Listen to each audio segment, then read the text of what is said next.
Friends, നമുക്ക് crochet വെച്ചൊരു സാധനം ഉണ്ടാക്കിയാലോ? ഈ 2 യാണാണ് ഞാൻ എടുത്തേക്കുന്നത്. Colours deep pink and light green ആണ് എടുത്തേക്കുന്നത്. ഹുക്കാണ് എടുത്തിരിക്കുന്നത്. ഇതിൻ്റെ സൈസ് 1.2 mm ആണ്. പിന്നെ സിസേഴ്സ് എടുത്തിട്ടുണ്ട്.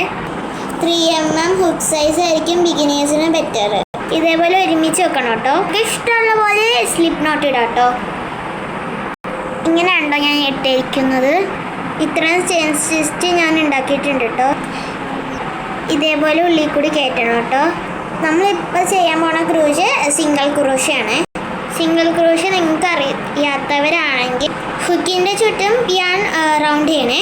ഫസ്റ്റ് ചെയിനിൻ്റെ ഉള്ളിൽ കൂടി ഇടണം. വീണ്ടും റൗണ്ട് ചെയ്യുക. ഫസ്റ്റും സെക്കൻഡും ചെയിനിൻ്റെ ഉള്ളിൽ കൂടി ഇടണം. ഇനി അടുത്ത് നമ്മൾ ടൈ ചെയ്യാൻ പോവാണേ. ടൈ ചെയ്യാൻ അറിയാത്തവരാണെങ്കിൽ നമുക്ക് 2 ടൈപ്പിൽ ടൈ ചെയ്യാം. ഞാൻ യൂസ് ചെയ്യുന്നത് ഭയങ്കര ടൈറ്റായിട്ട് ടൈ ചെയ്യുന്ന ഓപ്ഷനാണ്. നോർമൽ ചെയിൻ സ്റ്റിച്ച് ഇടണ പോലെ നമ്മൾ ഇടാൻ പാടില്ല. ഈ ലൂപ്പിൻ്റെ ഫ്രണ്ടിലാണ് ഈ യാൺ കിടക്കുന്നത്. എന്നിട്ട് ഞാൻ ബാക്കിലേക്ക് കൊണ്ടുപോകണം. എന്നിട്ട് ഞാൻ ഉള്ളിൽ കൂടി ഇട്ടാൽ മതി. എന്നിട്ട് ബാക്കി വന്ന് ഞാൻ ഒന്ന് കട്ട് ചെയ്തെടുക്കണം. ഇതേപോലെ ഒന്ന് കട്ട് ചെയ്തെടുക്കണം. എന്നിട്ട് അത് വലിച്ച് ടൈറ്റാക്കി കൊടുക്കുന്നത്. ബാക്കി വന്ന് എല്ലാ പീസും ഒന്ന് കട്ട് ചെയ്ത് കൊടുക്കണം.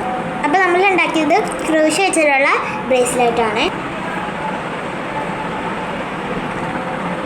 എലാസ്റ്റിക് കൂടെയാണ് ഇട്ടത്. ഈ യാണിൻ്റെ പേര് യാണിൽ 7 സ്റ്റാർ ജാപ്പനീസ് കാശ്മിലൻ. ഈ യാണിൻ്റെ പ്രൈസ് എത്രയാണെന്ന് വെച്ചാൽ 15 റുപ്പീസാണ് കേട്ടോ. 15 റുപ്പീസാണ്. സ്റ്റേഷനറി സ്റ്റോഴ്സിലൊക്കെ ഇത് കിട്ടും കേട്ടോ. ഈ കൊട്ട നിറച്ച് എന്താണെന്ന് പറഞ്ഞാൽ ഈ യാൺസാണ്. എൻ്റെ ചേച്ചിയുടെയാണത്, എൻ്റെ അല്ല. ഈ ഹുക്കിൻ്റെ റേറ്റ് എന്ന് വെച്ചാൽ 47 റുപ്പീസാണ്. ചില സ്റ്റോഴ്സിൽ ഇത് 10 to 20 റേറ്റ് ഒക്കെ ആയിരിക്കും. ശരി.